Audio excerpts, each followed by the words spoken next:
YCP ఎందుకు ప్రజలు వైసీపీకి గట్టిగా వేస్తారు అనేది బలమైన కారణాలు ఉన్నాయి అని చెప్తా. ఎందుకు తెలుగుదేశానికి ఈరు అనే దానికి బలమైన కారణాలు ఉన్నాయి. ఆ కారణాలు మనం స్టడీ చేద్దాం. వైఎస్ఆర్సీపీకి ఎందుకు వేస్తారు?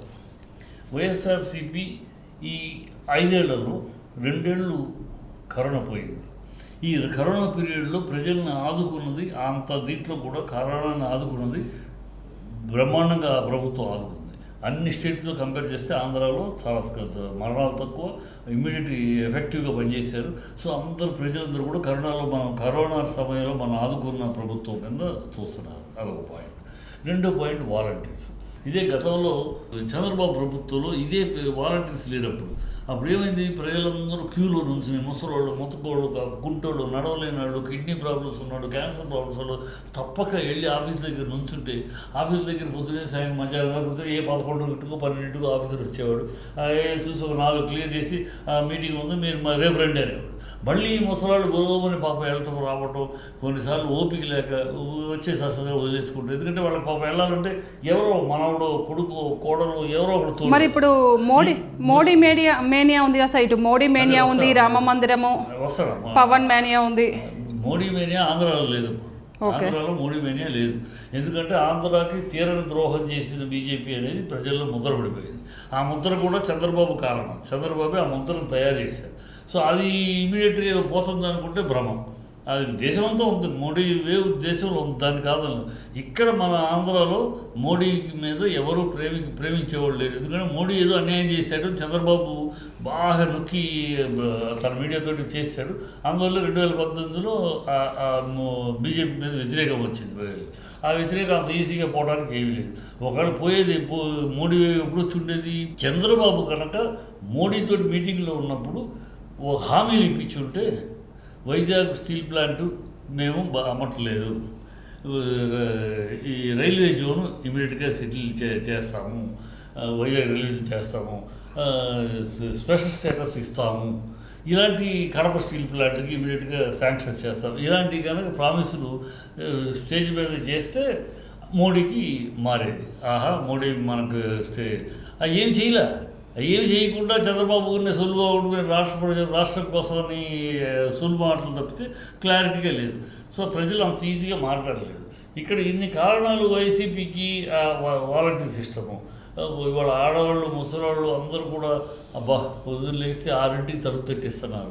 గత దరిద్రం మన ఇల్లు క్యూలో నుంచునేవాళ్ళు లేదు. సంతోషంగా 64 లక్షల కుటుంబాలు, 64 లక్షల మంది అంటే 64 లక్షల కుటుంబాలు వాళ్ళు హ్యాపీగా ఉన్నారు. వాళ్ళు తిని అంత విశ్వాసఘాతకంగా ఉంటారు కదా. ఈ ప్రభుత్వంలో మనం ఇంత సంతోషంగా ఉన్నామని అనుభవించి ఇవాళ వాళ్ళు ఆ విశ్వాసఘాతకంగా ఉంటారు. తెలుగు వాళ్ళు, ఆంధ్రులు అంత విశ్వాసఘాతకులు నేను అనుకోవట్లేదు. కానీ అది ఇంకా ఉన్నాయి పాయింట్లు. ఎందుకు? ఇది సంక్షేమ పథకాలు. ఓకే, సంక్షేమ పథకాలు ఎన్ని కష్టాలు ఉన్నా 67 కోట్ల 64,000 కోట్లు పంచుతున్నారు ప్రతిరోజు, ప్రతి నెల.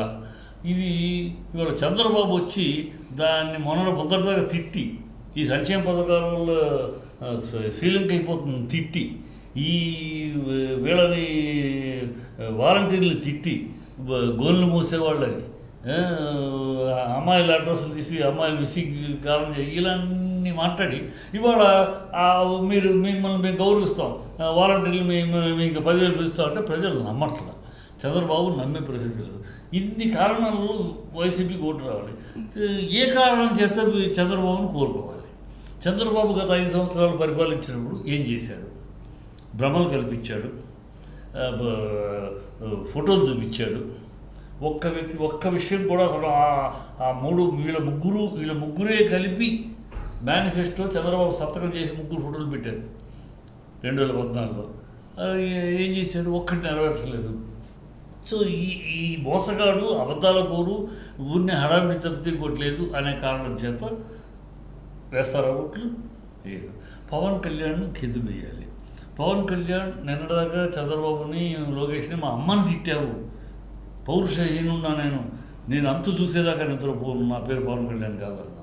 ఇవాళ ఏం చూసి తల్లిని తిడితే కూడా, తల్లిని అవమానిస్తే కూడా ఆ విషయాన్ని మర్చిపోయి చేతులు కలిపే స్థాయికి ఎందుకు వెళ్ళాల్సి వచ్చింది? ప్రజలకి ఎన్ని సమాధానం చెప్పాలి, సమాధానం చెప్పలేని పరిస్థితిలో ఉన్నారు. కనుక ఎందుకు ఓటేయాలి?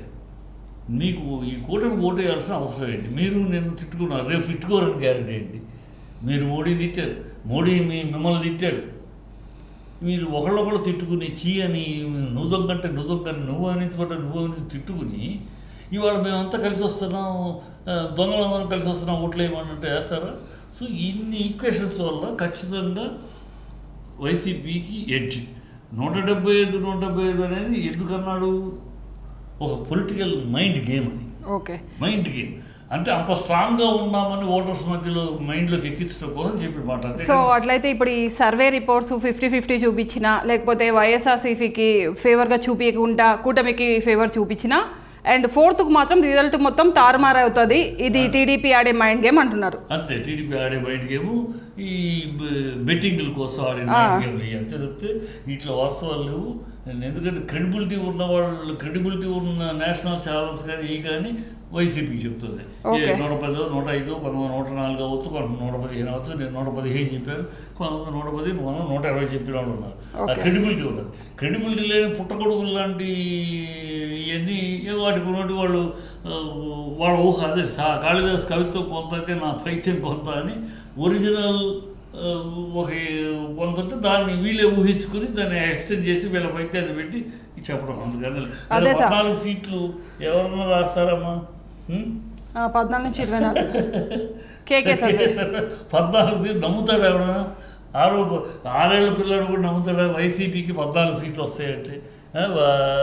అంటే నమ్మశక్యం కానీ ఒక అంత అర్ధరహితంగా ఉంటాయి అది. కనుక ఇవన్నీ ఇక 4వ తారీఖు దాకా మనం కూడా వెయిట్ చేసి చూద్దాం సార్. 4వ తారీఖు సాయంత్రం అయితే తెలుస్తుంది కదా, అంటే లేకపోతే నెక్స్ట్ డే మార్నింగ్ అయినా తెలుస్తుంది. ఇంకొంచెం లేట్ అయినా మీరు అన్నట్టు కాళిదాసు కవిత్వం అయిద్దో పైత్యం అయిద్దో లేకపోతే ఏమైద్దో తర్వాత చూద్దాం సార్.